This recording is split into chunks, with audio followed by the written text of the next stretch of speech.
چند باتیں میں چاہتا ہوں کہ ترکی کی تاریخ کے بارے میں بھی ظاہر بات ہے کہ یہ اس وقت تفصیل کے ساتھ تو بیان کرنے کا کوئی امکان نہیں ہے. چند باتیں میں چاہتا ہوں کہ سیلینٹ فیچرز آپ حضرات کے سامنے آ جائیں. یوں سمجھیے کہ 13ویں صدی عیسوی، یہ 20ویں صدی عیسوی ختم ہو رہی ہے، آج سے 700 سال پہلے کے ماحول میں آپ جائیں. اس وقت خلافت بنو عباس کا خاتمہ ہوا. 1258 عیسوی میں فال آف بغداد، تاتاریوں کے ہاتھوں بغداد کی تباہی اور خلافت بنو عباس کا چراغ گل. عربوں کی سیادت و قیادت اس وقت سے ختم. جو خلا پیدا ہوا وہ اس قوم نے پر کیا جن کے ہاتھوں عذاب آیا ہے. آیا فتنہ تاتار کے افسانے سے پاسباں مل گئے کعبے کو صنم خانے سے. ایک انٹرم پیریڈ تو ایسا گزرا ہے کہ جس میں طوائف الملوک کی تھی. ظاہر بات ہے کوئی بڑی تہذیب، بڑا تمدن، بڑی سلطنت ختم ہوتی ہے تو دوبارہ اس کی جگہ پر کسی دوسرے اسٹرکچر کے بننے میں وقت لگتا ہے. درمیان میں وہ طوائف الملوک کی چھوٹے چھوٹے سلطان، چھوٹے چھوٹے عمراء، چھوٹی چھوٹی حکومتیں پورے عالم اسلام. لیکن رفتہ رفتہ یہ جو ترک ایک اصل میں یوں سمجھیے کہ ایک نسل ہے، قوم ہے. ہم مغل کو علیحدہ سمجھتے ہیں، ترکوں کا اصل میں ترک بھی ترک، یہ سب ترکان ہے. ان کی مختلف نسلیں. ترکان تیموری کو ہم مغل کہتے ہیں. ترکان صفوی کی حکومت قائم ہوئی ایران. ترکان تیموری یعنی مغلوں کی بہت بڑی مملکت قائم ہوئی ہندوستان. ترکان سلجوقی سب سے پہلے دائرہ اسلام میں داخل ہوئے تھے اور وہ خلافت بنو عباس کے دور میں ہی بہت کافی پاورفل ہو چکے تھے. چھوٹے چھوٹے علاقوں میں ان کی حکومتیں تھیں. اسی زمانے میں مشرق و مغرب میں ہر جگہ پر پورے عالم اسلام میں سب سے زیادہ مضبوط حکومتیں جو تھیں وہ غلاموں کی تھیں. ہندوستان میں 1206 میں دلی کے تخت پر قطب الدین ایبک بیٹھے غلام تھے. پھر وہ التمش کے سب خاندان غلامہ ہیں.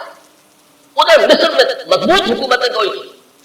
ہندوستان میں خاندان غلامہ تھی، ادھر مصر میں ممالک، مملوک کہتے ہیں غلام، ملکیت ہے. یہ سب تو ان دونوں کی حکومتیں عظیم ترین آئی. ہندوستان میں تو دور کئی آئے. ہندوستان میں پہلے خاندان غلامہ، پھر خلجی، لودھی، سادات، مختلف خاندان. کچھ 350 برس میں اس میں گزرے. 1206 سے 1526 تک 320 برس میں یہ کئی خاندانوں کی حکومتیں توڑ پھوڑ ہوتی ہیں. پھر 1526 سے مغل آئے. کہنے کو تو 1857 تک رہے لیکن حقیقت میں 150 برس ہے ان کے، جن کو کہا جائے کہ صحیح ان کی عظمت کا دور. یہ جو 6 بادشاہ ہیں، بابر، ہمایوں کا تو خیر نہ ہی شمار کیا جائے، اکبر ہے، جہانگیر ہے، شاہجہاں ہے، اور اس کے بعد جو ہے طوائف الملوک ہندوستان میں بھی ہو. لیکن اسی صدی میں 13ویں صدی کے اختتام کے قریب 1288 میں ایک ترک سردار ارطغرل کا بیٹا عثمان، یہ خاندان عثمانی جو ہے حضرت عثمان سے کوئی تعلق نہیں ہے ان کا.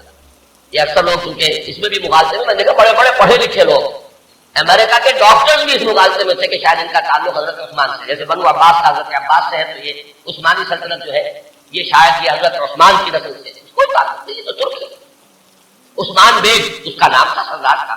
اس نے چھوٹی سی حکومت قائم کی. ویسے تمام مسلمانوں کی حکومتیں تھی، اناطولیہ پورا کا پورا جو ہے مسلمانوں کا تھا، مختلف چھوٹی چھوٹی ریاستیں. لیکن عثمان بیگ نے 1288 میں اس وقت کا جو ترکی ہے اس کا شمال مغربی کونا صرف ایشیائی ترکی، اس میں چھوٹی سی حکومت قائم کی. 1288 سے لے کر اس کے بعد یہ حکومت جو ہے تسلسل کے ساتھ قائم رہی. اور فرق یہ ہے کہ ہندوستان میں تو جیسا کہ میں نے عرض کیا اس عرصے میں بہت سے خاندان آئے اور ختم ہوئے. مغلیہ دور آیا، ختم ہوا، پھر انگریز بھی آ گئے. لیکن یہ کہ 1288 سے لے کر اب یہ 1992 تک وہ سلسلہ وہاں قائم، کوئی دخل نہیں. عروج و زوال انہی کے درمیان آئے. کبھی ان کی سلطنت بہت پھیل گئی، کبھی سکڑ گئی. پھر یہ کہ آج بھی بہرحال پورا ایشیا مائنر جس کو آپ کہتے ہیں، ایشیا کوچک، اناطولیہ کا پورا علاقہ، اور یورپ میں بھی بہرحال 3% ان کا رقبہ جو ہے یورپ کے اندر بھی ہے. آج بھی وہ مملکت قائم ہے اور اس مملکت کے اندر نوٹ کیجیے پورے 400 برس تک خلافت رہی. ویسے تو 600 برس سے داخل ہو چکے ہیں 1288 سے لے کر اور یہ 1992 تک، یہ تو 700 سال کی حکومت. لیکن یہ کہ خلافت جو ہے وہ 1520 سے شروع ہوئی، یہ ذرا ذہن میں رکھیے. جبکہ انہوں نے حجاز کو بھی فتح کر لیا، مصر کو بھی فتح کر لیا. عظیم ترین 3 بر اعظموں پر دنیا میں کوئی اور حکومت اور کوئی اور سلطنت اتنی عظیم نہیں تھی جتنی کہ اس میں سلطنت عثمانیہ. پورا حجاز، پورا یمن، پورا عراق، شام، مصر، اور پھر یہ لیبیا، الجزائر، تیونس تک، یہ سب کے سب پورا ایشیا مائنر. اور جیسا کہ میں نے عرض کیا بہت بڑا رقبہ، تمام بلقان اسٹیٹس ہنگری اور یہ علاقے جو ہے یوگوسلاویا، سب کے سب جو ہے یہ ایک مملکت 3 بر اعظموں کے اوپر ہوئی. تو 1520 سے خلافت شروع ہوئی ہے اور 1920 سے لے کر 1924 4 سال میں درجہ بدرجہ ختم ہوئی. وہ بھی میں آج آپ کو بتاؤں گا کہ وہ درجے کیا ہیں. ایک دم ختم نہیں ہوئی، اس کے اندر کچھ وقت لگا ہے. 4 سال کے عرصے میں وہ نیچے گری ہے. 400 برس تک قائم رہی اور 4 برس میں پھر وہ زمین گری. اور خاص طور پر یہ پوائنٹ نوٹ کرنے کا ہے کہ بقیہ جو خلافتیں تھیں، خلافت بنو امیہ، خلافت بنو عباس، خلافت، ان سب کو تو چیلنج کرنے والے کوئی نہ کوئی سامنے آتے ہیں.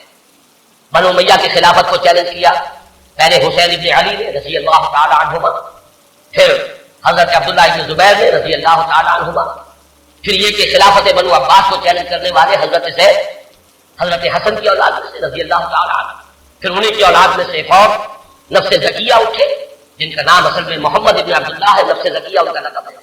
تو ان خلافتوں کو چیلنج کرنے والے اٹھے ہیں. لیکن یہ بات نوٹ کر لیجیے، پورے 400 برس میں پورے عالم اسلام میں ترکوں کی خلافت کو کسی نے چیلنج کیا؟ متفق علیہ خلافت پورے عالم اسلام میں، اگرچہ پورا عالم اسلام ان کی حکومت میں شامل نہیں تھا، خلافت کو مانتے تھے. جہاں کہیں کہ حکومت بدلتی تھی وہاں سے منگواتے تھے اپنے لیے سند، اور پورے عالم اسلام میں خلیفہ کا نام دیا جاتا تھا فتووں میں. تو اس اعتبار سے یہ بہت ہی ایک غیر معمولی بات ہے، 400 برس تک خلافت کا جاری رہنا، اور وہ اس شان کے ساتھ کہ اس کو کسی وہ انڈسپیوٹڈ مجمع علیہ متفق علیہ خلافت ہے.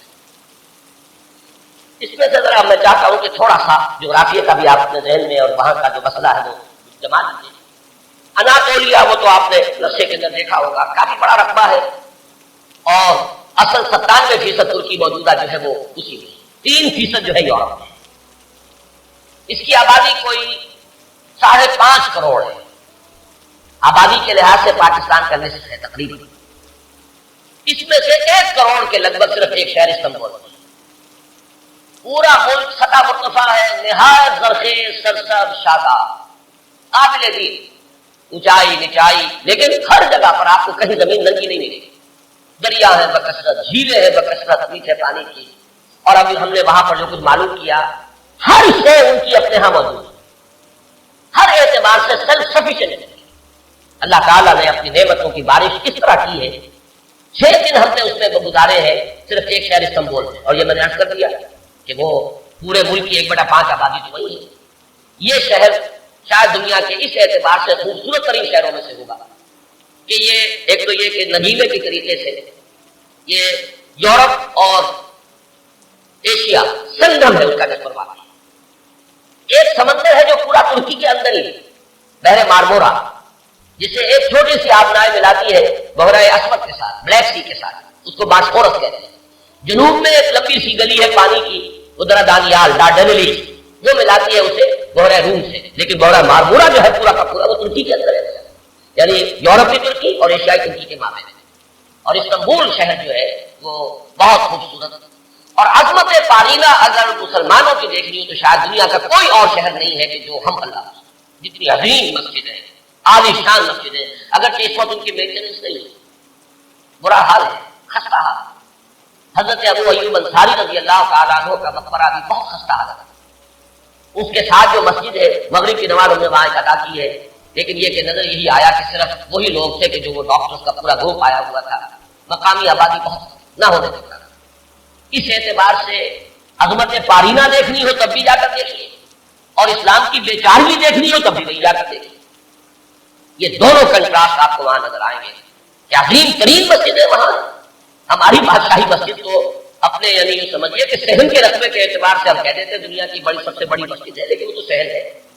باقی یہ کہ ان کے جو عظیم و شان حال انہوں نے بنائے ہیں، جتنے عظیم جتنے بلند، ان کو دیکھ کر انسان حیران ہو جاتا ہے. سلطان محمد فاتح کی مسجد، سلطان سلیمان کی مسجد، ایک ایک مسجد میں سے جو ہے اپنی جگہ پر عظمت کا بہت بڑا نشان. اگرچہ جیسا کہ میں نے کیا اس وقت حالت جو ہے ان کی اکثر و بیشتر خستہ.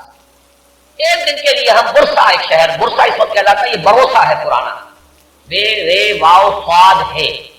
اور جب سلطان ارطغرل کے بیٹے سلطان نے عثمان نے جب سلطنت قائم کی تھی تو پہلا دارالخلافہ یہی تھا. یہ ایشیائی حصے میں ہے، تقریباً کوئی 150-200 میل کا فاصلہ ہوگا استنبول سے. وہاں کے حالات مختلف ہیں. وہاں سلطان بایزید یلدرم کی بنائی ہوئی مسجد جو ہے بہت اچھی ہے، اور اس وقت بھی وہ بہت آباد ہے. ہم حیران ہوئے وہاں دیکھ کر کہ وہاں ایک ظہر کی نماز ہم نے پڑھی ہے 2 دن قبل، لیکن محسوس ہوتا تھا کہ جمعے کی نماز، ظہر کی اذان سے پہلے کثیر تعداد کے لوگ پڑھے۔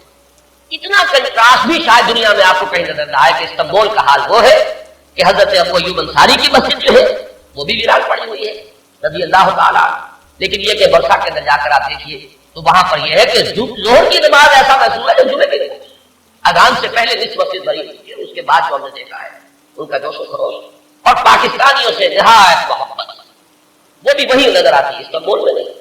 استنبول تو ہر اعتبار سے مغربی تہذیب کے اندر بری طریقے سے یوں سمجھیے کہ پوری طرح گم ہو چکا ہے، وہاں آپ محسوس نہیں کر سکتے کہ کوئی مسلمان نہیں ہے۔ باقی یہ کہ جیسا کہ میں نے بھی عرض کیا تھا کہ اگرچہ اللہ تعالیٰ نے اپنی دولت جو ہے مادی دولت کے خزانے ہر طرح سے انہیں دیے ہیں، لیکن معاشی حالات نہایت ناگفتے میں، انفلیشن آسمان سے باتیں کر رہے ہیں، کرنسی کی قیمت اس تیزی کے ساتھ گرتی ہے۔ وہ کچھ اعداد و شمار لے کے آئے ہیں میرے ساتھ، چونکہ چھوٹے بھائی برادر عزیز اقتدار احمد تھے، ندا میں انشاءاللہ تعالیٰ وہ چیزیں تفصیل سے آئیں گی فیکٹس اینڈ فگرس کے ساتھ، کہ کس طرح ہر مہینے ان کی جو کرنسی ہے اس کی قیمت گر رہی ہے، اور کس طرح یہودیوں نے انہیں ٹھنڈے کے اندر لے رکھا ہے، اور پوری معیشت جو ہے یہودیوں کے قبضے میں ہے۔ ان کے ہاں ہر چیز جو ہے کنزیومر گڈ، بس اس کی کھپت، جو خرچ کر دینے والی چیزیں ہیں، لباس ہے، مختلف چیزیں ہیں، ان کی بہتات بازاروں میں بھری نظر آئے گی، لیکن یہ ہے کہ ان کی جو یعنی یوں سمجھیے کہ شراب پانی کی طرح ایک عجیب کنٹراسٹ ہے اس اعتبار سے، خنزیر وہاں نہیں کھایا جاتا، لہذا یہ تو اطمینان ہوتا ہے آپ جہاں جا کے کھانا کھا لیں، آپ کو پتا ہے یہاں حرام چیز کھانے میں نہیں، لیکن شراب پانی کی طرح ہے، یہ بھی تضاد ہے۔ یہاں تک کہ واقعہ یہ ہے کہ ہمارا گائیڈ تھا، اس نے کہا بڑے ہی فخر کے ساتھ، ایک جگہ جب ہم جا رہے تھے حضرت ابو ایوب انصاری رضی اللہ تعالیٰ عنہ کی مسجد کی طرف سے ایک علاقہ بتایا، اور اس نے کہا یہ اتنے ریسٹورانٹ جو آپ کو نظر آ رہے ہیں یہ سب شراب اور ہر جگہ ہے، لیکن رمضان میں یہ سب بند ہوتے ہیں، رمضان میں ہم شراب نہیں پیتے تھے۔ ہم نے کہا رمضان ہی میں نہیں پیتے تو یہ باقی شراب باقی تو پیتے ہیں۔ کسی نے پوچھ لیا کیا روکے؟ ہاں روز، بالکل کوئی اس کے اندر کوئی گیٹ کی کانشیس، کسی طرح کی کوئی انہیبیشن، کوئی کسی درجے کی کوئی شرمندگی ختم نہیں، لیکن رمضان میں یہ سب بند ہوتے ہیں رمضان کے اندر۔ تو میں نے کہا کہ اللہ کرے کہ یہ رمضان ہی پورا سال ہو جائے، کوئی ایسی شکل بن جائے کہ پورا سال ہر روز عید میں اس کے حلوہ خورت کسے، اللہ کرے کہ پورا سال جو ہے وہ رمضانی کی شکل بن جائے، تاکہ وہاں سے شراب کی لاگت کا خاتمہ۔